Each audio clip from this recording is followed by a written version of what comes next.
प्रधानमंत्री नरेंद्र मोदी इस वक्त नेशनल यूथ पार्लियामेंट को संबोधित कर रहे हैं। आपको सीधे वहां ले चलते हैं। इन तीनों साथियों को, हमारे युवा साथियों को विजेता होने के लिए मैं बहुत हृदय से अभिनंदन करता हूं।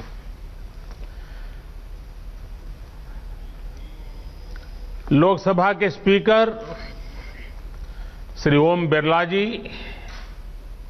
शिक्षा मंत्री श्री रमेश पोखरियाल निशंक जी,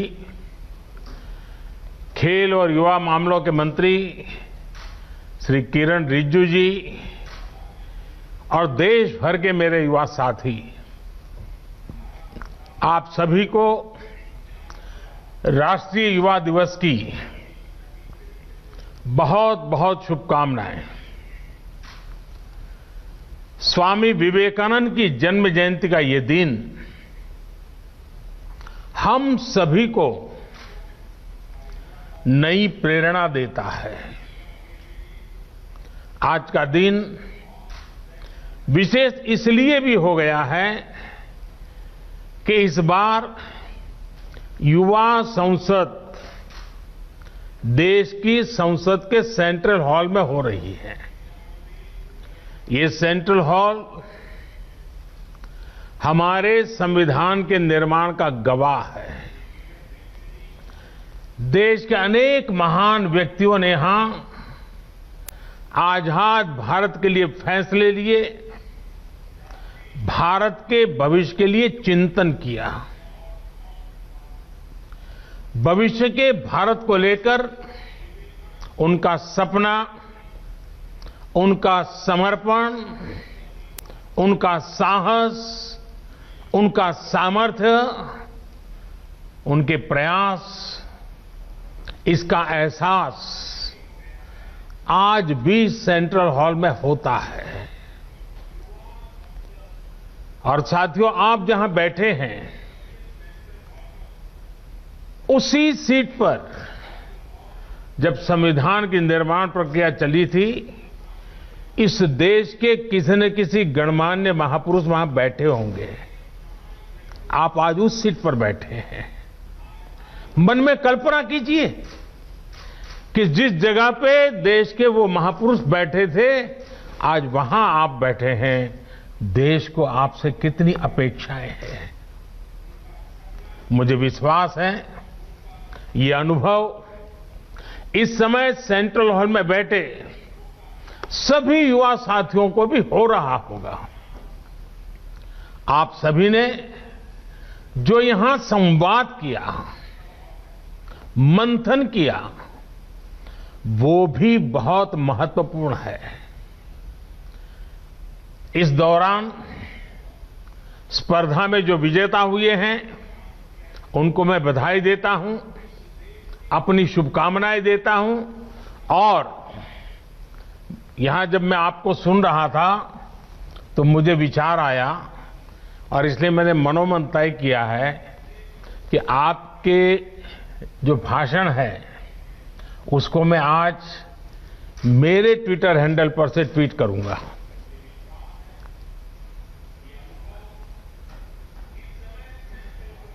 और आप तीन का ही करूंगा ऐसा नहीं, अगर रिकॉर्डेड मटेरियल अवेलेबल होगा तो मैं जो कल फाइनल पैनल में थे उनके लिए भी उनके भाषण को ट्वीट करूंगा, ताकि देश को पता चले कि संसद के परिषद में, इस परिसर में हमारे भावी भारत कैसे आकार ले रहा है। तो मेरे लिए ये बहुत गर्व की बात होगी कि मैं आज आपके भाषण को ट्वीट करूंगा। साथियों, स्वामी जी ने जो देश और समाज को दिया है वो समय और स्थान से परे हर पीढ़ी को प्रेरित करने वाला है, रास्ता दिखाने वाला है। आप देखते होंगे कि भारत का शायद ही ऐसा कोई गांव हो, कोई शहर हो, कोई व्यक्ति हो जो स्वामी जी से खुद को जुड़ा महसूस न करता हो, उससे प्रेरित न होता हो। स्वामी जी की प्रेरणा ने आजादी की लड़ाई को भी नई ऊर्जा दी थी। गुलामी के लंबे कालखंड ने भारत को हजारों वर्षों की अपनी ताकत और ताकत के एहसास से दूर कर दिया था। स्वामी विवेकानंद ने भारत को उसकी वो ताकत याद दिलाई, एहसास कराया, उनके सामर्थ्य को उनके मन मस्तिष्क में पुनर्जीवित किया, राष्ट्रीय चेतना को जागृत किया। आप ये जानकर हैरान रह जाएंगे कि उस समय क्रांति के मार्ग से भी और शांति के मार्ग से भी, दोनों ही तरह से जो आजादी के लिए जंग चल रहा था, आजादी की लड़ाई लड़ रहे थे, वो कहीं न कहीं स्वामी विवेकानंद जी से प्रेरित थे। उनकी गिरफ्तारी के समय, फांसी के समय स्वामी विवेकानंद से जुड़ा साहित्य जरूर पुलिस के हाथ आता था। तब इसका बाकायदा अध्ययन करवाया गया था कि स्वामी विवेकानंद जी के विचारों में ऐसा क्या है जो लोगों को देशभक्ति के लिए, राष्ट्र निर्माण के लिए, आजादी के लिए मर मिटने की प्रेरणा देता है, हर नवयुवान के मस्तिष्क को इतना प्रभावित करता है। समय गुजरता गया, देश आजाद हो गया, लेकिन हम आज भी देखते हैं स्वामी जी हमारे बीच ही होते हैं, प्रतिपल हमें प्रेरणा देते हैं। उनका प्रभाव हमारी चिंतन धारा में कहीं न कहीं नजर आता है। आध्यात्म को लेकर उन्होंने जो कहा, राष्ट्रवाद, राष्ट्र निर्माण, राष्ट्रभक्ति को लेकर उन्होंने जो कहा, जन सेवा से जग सेवा को लेकर उनके विचार आज हमारे मन मंदिर में उतनी ही तीव्रता से प्रभावित होते हैं। मुझे विश्वास है आप युवा साथी भी इस बात को जरूर महसूस करते होंगे। कहीं पर भी विवेकानंद जी की तस्वीर देखते होंगे, कल्पना तक आपको नहीं होगी, मनोमन आपके मन में एक श्रद्धा का भाव जग, सर आपको उनको नमन करता होगा, ये अवश्य होता होगा। साथियों, स्वामी विवेकानंद ने एक और अनमोल उपहार दिया है। ये उपहार है व्यक्तियों के निर्माण का,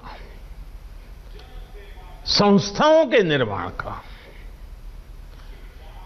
और ज्यादातर ऐसे विषयों की चर्चा भी थोड़ी कम ही होती है, लेकिन हम अध्ययन करेंगे तो पाएंगे कि स्वामी विवेकानंद ने ऐसी संस्थाओं को भी आगे बढ़ाया जो आज भी व्यक्ति के निर्माण का काम बखूबी कर रही है। उनके संस्कार, उनका सेवा भाव, उनका समर्पण भाव लगातार जगाती रहती है। व्यक्ति से संस्था का निर्माण और संस्था से अनेकों व्यक्तियों का निर्माण एक अनवरत, अविलंब, अबाधित चक्र है जो चलता ही जा रहा है। लोग स्वामी जी के प्रभाव में आते हैं, संस्थाओं का निर्माण करने की प्रेरणा लेते हैं, संस्था निर्माण करते हैं, फिर उन संस्थानों से, उसकी व्यवस्था से, प्रेरणा से, विचार से, आदर्श से ऐसे लोग निकलते हैं जो स्वामी जी के दिखाए मार्ग पर चलते हुए नए लोगों को खुद से जोड़ते चलते हैं। इंडिविजुअल से इंस्टीट्यूशंस और इंस्टीट्यूशन से फिर इंडिविजुअल, ये चक्र आज भारत की बहुत बड़ी ताकत है। आप लोग एंटरप्रेन्योरशिप के बारे में बहुत सुनते हैं, वो भी तो कुछ एक प्रकार से यही बातें हैं। एक ब्रिलियंट इंडिविजुअल एक शानदार कंपनी बनाता है, बाद में उस कंपनी में जो इकोसिस्टम बनता है उसकी वजह से वहां अनेकों ब्रिलियंट इंडिविजुअल्स बनते हैं। ये इंडिविजुअल्स आगे जाकर और नई कंपनियां बनाते हैं। इंडिविजुअल्स और इंस्टीट्यूशन का ये चक्र देश और समाज के हर क्षेत्र, हर स्तर के लिए उतना ही महत्वपूर्ण है।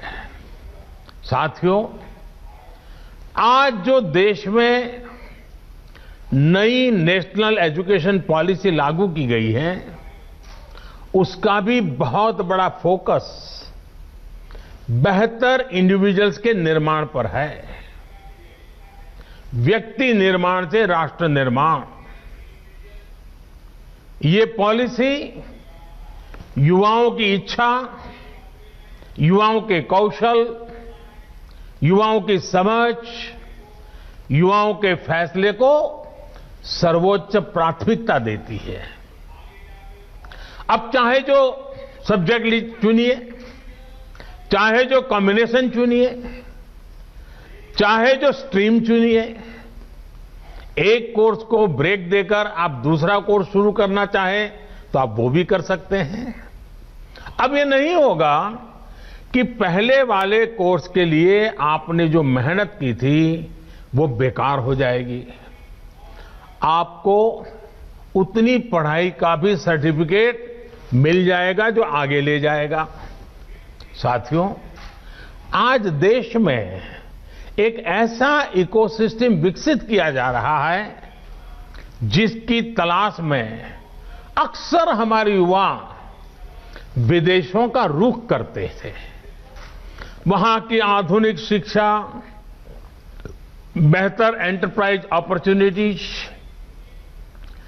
टैलेंट को पहचानने वाली, सम्मान देने की वाली व्यवस्था उन्हें स्वाभाविक रूप से आकर्षित करती थी। अब देश में ही ऐसी व्यवस्था हमारे युवा साथियों को मिले, इसके लिए हम प्रतिबद्ध भी हैं, हम प्रयासरत भी हैं। हमारा युवा खुलकर अपनी प्रतिभा, अपने सपनों के अनुसार खुद को विकसित कर सके, इसके लिए आज एक एनवायरमेंट तैयार किया जा रहा है, इकोसिस्टम तैयार की जा रही है। शिक्षा व्यवस्था हो, समाज व्यवस्था हो, कानूनी बारीकियां हो, हर चीज में इन बातों को केंद्र में रखा जा रहा है। स्वामी जी का बहुत जोर उस बात पर भी था जिसको हमने कभी भूलना नहीं चाहिए। स्वामी जी हमेशा कहते थे और वो इस बात पर बल देते थे, वे शारीरिक ताकत पर भी बल देते थे, मानसिक ताकत पर भी बल देते थे। वो कहते थे, muscles of iron and nerves of steel. उनकी प्रेरणा, उन्हीं की प्रेरणा से आज भारत के युवाओं की शारीरिक और मानसिक फिटनेस पर विशेष फोकस किया जा रहा है। फिट इंडिया मूवमेंट हो, योग के प्रति जागरूकता हो, या फिर स्पोर्ट्स से जुड़े आधुनिक इंफ्रास्ट्रक्चर का निर्माण, ये युवाओं को मानसिक और शारीरिक रूप से सुदृढ़ कर रहे हैं। साथियों, आजकल आप लोग कुछ टर्म्स बार बार सुनते होंगे, आपके कान पे आता रहता है। पर्सनालिटी डेवलपमेंट या तो फिर टीम मैनेजमेंट। इनकी बारीकियों को भी आप स्वामी विवेकानंद का अध्ययन करने के बाद और आसानी से समझ पाएंगे। पर्सनालिटी डेवलपमेंट का उनका मंत्र था, बिलीव इन योरसेल्फ। अपने आप पर भरोसा करो, अपने आप पर विश्वास करो। लीडरशिप का उनका मंत्र था बिलीव इन ऑल। वे कहते थे पुराने धर्मों के मुताबिक नास्तिक वो है जो ईश्वर में भरोसा नहीं करता, लेकिन नया धर्म कहता है नास्तिक वो है जो खुद में भरोसा नहीं करता। और जब नेतृत्व की बात आती थी तो वो खुद से भी पहले अपनी टीम पर भरोसा जताते थे। मैंने कहीं पढ़ा था, वो किस्सा मैं आपको भी सुनाना चाहता हूं। एक बार स्वामी जी अपने साथी स्वामी शारदानंद जी के साथ लंदन में एक पब्लिक लेक्चर के लिए गए थे। सब तैयारी हो चुकी थी, सुनने वाले इकट्ठे हो गए थे और स्वाभाविक है हर कोई स्वामी विवेकानंद जी को सुनने के लिए आकर्षित होकर के आया था। लेकिन जैसे ही बोलने का नंबर आया तो स्वामी जी ने कहा कि आज भाषण मैं नहीं बल्कि मेरे सहयोगी शारदानंद जी देंगे। शारदानंद जी ने भी सोचा नहीं था कि अचानक उनके जिम्मे काम आ जाएगा, वो इसके लिए तैयार भी नहीं थे। लेकिन जब शारदानंद जी ने भाषण देना शुरू किया तो हर कोई चकित हो गया, उनसे प्रभावित हो गया। और ये होती है लीडरशिप और अपनी टीम के लोगों पर भरोसा करने की ताकत। आज हम जितना स्वामी विवेकानंद जी के बारे में जानते हैं उसमें बहुत बड़ा योगदान स्वामी शारदानंद जी का ही है। साथियों, ये स्वामी जी ही थे जिन्होंने उस दौर में कहा था कि निडर, बेबाक, साफ दिल वाले, साहसी और आकांक्षी युवा ही वो नींव हैं जिस पर राष्ट्र के भविष्य का निर्माण होता है। वो युवाओं पर, युवा शक्ति पर इतना विश्वास करते थे। अब आपको उनके इस विश्वास की कसौटी पर खरा उतरना है। भारत को अब नई ऊंचाइयों पर ले जाने का काम, देश को आत्मनिर्भर बनाने का काम आप सब युवा को ही करना है। अब आप में से कुछ युवा सोच सकते हैं कि अभी तो हमारी इतनी उम्र ही नहीं हुई है, अभी तो हंसने खेलने जिंदगी में मौज करने की उम्र है। साथियों, जब लक्ष्य स्पष्ट हो, इच्छा शक्ति हो तो उम्र कभी बाधा नहीं बनती है, उम्र इतनी मायने नहीं रखती है। आप हमेशा याद रखिएगा कि गुलामी के समय में आजादी के आंदोलन की कमान युवा पीढ़ी ने ही संभाली थी। जानते हैं, शहीद खुदीराम बोस जब फांसी पर चढ़े तो उनकी उम्र क्या थी? सिर्फ 18-19 साल। भगत सिंह को फांसी लगी तो उनकी उम्र कितनी थी? सिर्फ 24 साल। भगवान बिरसा मुंडा जब शहीद हुए तो उनकी आयु कितनी थी? बमुश्किल 25 साल। उस पीढ़ी ने ये ठान लिया था कि देश की आजादी के लिए ही जीना है, देश की आजादी के लिए मरना है। लॉयर्स, डॉक्टर, प्रोफेसर्स, बैंकर्स, अलग अलग प्रोफेशन से यंग जनरेशन के लोग निकले और सबने मिलकर के हमें आजादी दिलाई। साथियों, हम उस कालखंड में पैदा हुए हैं, क्योंकि मैं भी आजाद हिंदुस्तान में जन्मा हूं। मैंने गुलामी देखी नहीं है और मेरे सामने आप जो बैठे हैं आप भी सब आजादी में पैदा हुए हैं। हमें देश की स्वतंत्रता के लिए मरने का मौका नहीं मिला, लेकिन हमें आजाद भारत को आगे बढ़ाने के लिए मौका जरूर मिला है। ये मौका हमें गंवाना नहीं है। साथियों, आजादी के 75 साल लेकर आजादी से 100 साल होने तक, ये आने वाले 25-26 साल बहुत ही महत्वपूर्ण है। 2047 जब आजादी के 100 साल होंगे, ये 25-26 साल की यात्रा बहुत महत्वपूर्ण है। साथियों, आप भी सोचिए, आप आज जिस उम्र में हैं, अब से जो समय शुरू हो रहा है अपना, वो आपके जीवन का स्वर्णिम काल है, उत्तम काल है।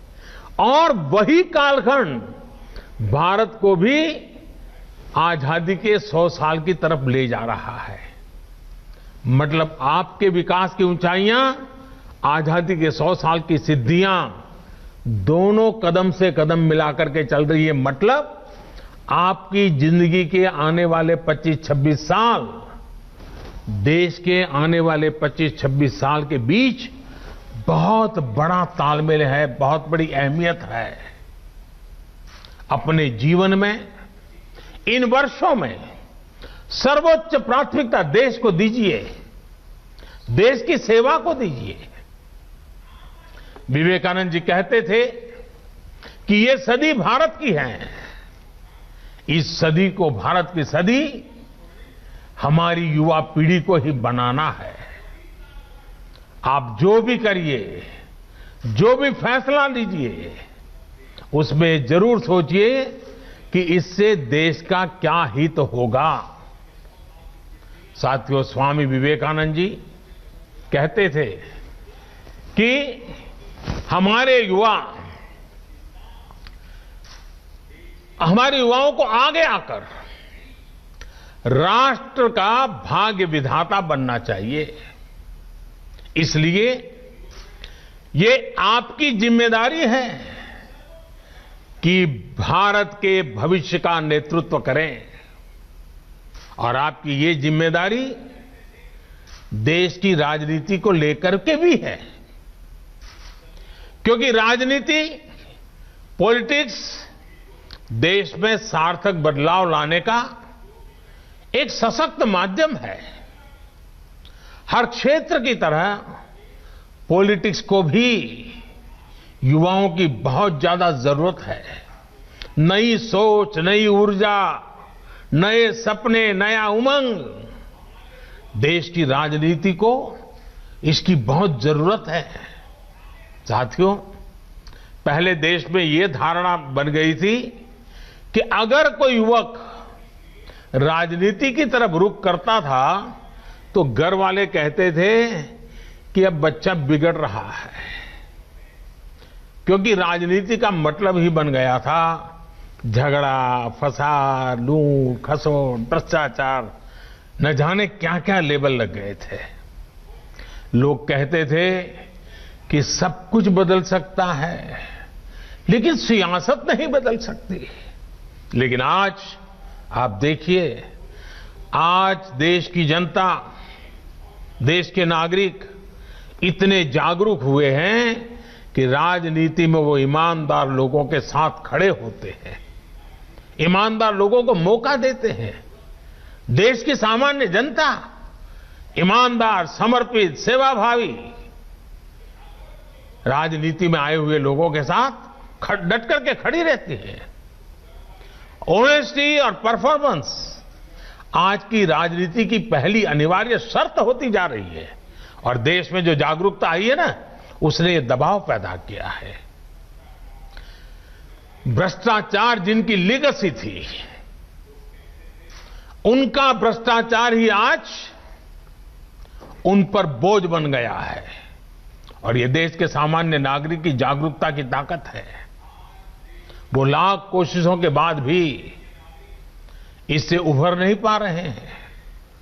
देश अब ईमानदारों को प्यार दे रहा है, ईमानदारों को आशीर्वाद दे रहा है, ईमानदारों के साथ अपनी ताकत खड़ी कर देता है, अपना विश्वास दे रहा है। अब जनप्रतिनिधि भी ये समझने लगे हैं कि अगले चुनाव में जाना है तो सीवी स्ट्रांग होनी चाहिए, कामों का हिसाब पुख्ता होना चाहिए। लेकिन साथियों, कुछ बदलाव अभी भी बाकी है और ये बदलाव देश के युवाओं को, आपको ही करने हैं। लोकतंत्र का एक सबसे बड़ा दुश्मन पनप रहा है और वो है राजनीतिक वंशवाद। राजनीतिक वंशवाद देश के सामने ऐसी ही चुनौती है जिसे जड़ से उखाड़ना है। ये बात सही है कि अब केवल सरनेम के सहारे चुनाव जीतने वालों के दिन लदने लगे हैं, लेकिन राजनीति में वंशवाद का ये रोग अभी पूरी तरह समाप्त नहीं हुआ है।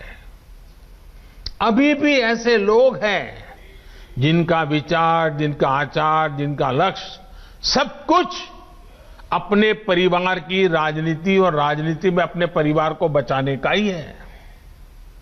साथियों, ये राजनीतिक वंशवाद लोकतंत्र में एक नए रूप के तानाशाही के साथ ही देश पर अक्षमता का बोझ भी बढ़ा देता है। राजनीतिक वंशवाद नेशन फर्स्ट के बजाय सिर्फ मैं और मेरा परिवार, इसी भावना को मजबूत करता है। ये भारत में राजनीतिक और सामाजिक करप्शन का भी एक बहुत बड़ा कारण है। वंशवाद की जगह से आगे बढ़े लोगों को लगता है कि अगर उनकी पहले की पीढ़ियों के करप्शन का हिसाब नहीं हुआ तो उनका भी कोई कुछ नहीं बिगाड़ सकता। वो तो अपने घर में ही इस प्रकार के विकृत उदाहरण भी देखते हैं। इसलिए ऐसे लोगों का कानून के प्रति न सम्मान होता है, न कानून का उनको डर भी होता है। साथियों, इस स्थिति को बदलने का जिम्मा देश की जागरूकता पर है, देश की युवा पीढ़ी पे है और राष्ट्रयाम जागरयाम व्यायाम इसी मंत्र को लेकर के जीना है। आप राजनीति में ज्यादा से ज्यादा संख्या में आए, बढ़ चढ़ करके हिस्सा लेना पाना बनने के इरादे से नहीं, कुछ कर गुजरने के इरादे से आइए। आप अपनी सोच, अपने विजन को लेकर आगे बढ़े, एक साथ मिलकर के काम करें, जुट करके काम करें, डट करके काम करें। याद रखिएगा, जब तक देश का सामान्य युवा राजनीति में नहीं आएगा, वंशवाद का ये जहर इसी तरह हमारे लोकतंत्र को कमजोर करता रहेगा। इस देश के लोकतंत्र को बचाने के लिए आपका राजनीति में आना जरूरी है। और ये जो लगातार हमारे युवा विभाग के द्वारा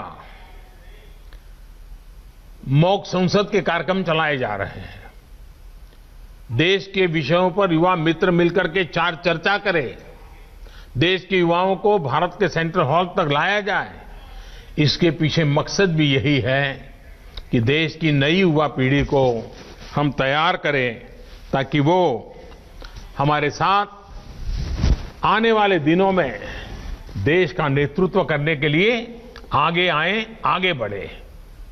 आपके सामने स्वामी विवेकानंद जैसा महान मार्गदर्शक है। उनकी प्रेरणा से आप जैसे युवा राजनीति में आएंगे तो देश और भी मजबूत होगा। साथियों, स्वामी विवेकानंद जी युवाओं को एक और बहुत महत्वपूर्ण मंत्र देते थे। वो कहते थे, किसी आपदा या परेशानी से भी ज्यादा महत्वपूर्ण है उस आपदा से ली गई सीख। आपने उसमें से क्या सीखा? हमें आपदाओं में संयम की भी जरूरत होती है, साहस की भी जरूरत होती है। आपदा हमें ये सोचने का भी अवसर देती है कि जो बिगड़ा है हम वही दोबारा बना लें या नए सिरे से एक नए निर्माण की नींव रखें। कई बार हम एक संकट, किसी आपदा के बाद कुछ नया सोचते हैं तो फिर देखते हैं कि उस नई सोच ने कैसे पूरा भविष्य बदल दिया। आपने भी अपने जीवन में महसूस किया होगा। मेरा मन करता है कि आज एक अनुभव मैं आपके सामने जरूर आपके सामने रखूं। 2001 में जब गुजरात के कच्छ में भूकंप आया था तो कुछ ही पल में सब कुछ तबाह हो गया था। पूरा कच्छ एक प्रकार से मौत की चादर ओढ़ करके सोया था। तो अभी आप सुन रहे थे प्रधानमंत्री मोदी को, जो इस वक्त यूथ पार्लियामेंट में बच्चों को संबोधित कर रहे हैं। लेकिन रुकेंगे एक ब्रेक के लिए, और ब्रेक के बाद एक बार फिर से आपको ले चलेंगे यूथ पार्लियामेंट के इस कार्यक्रम में।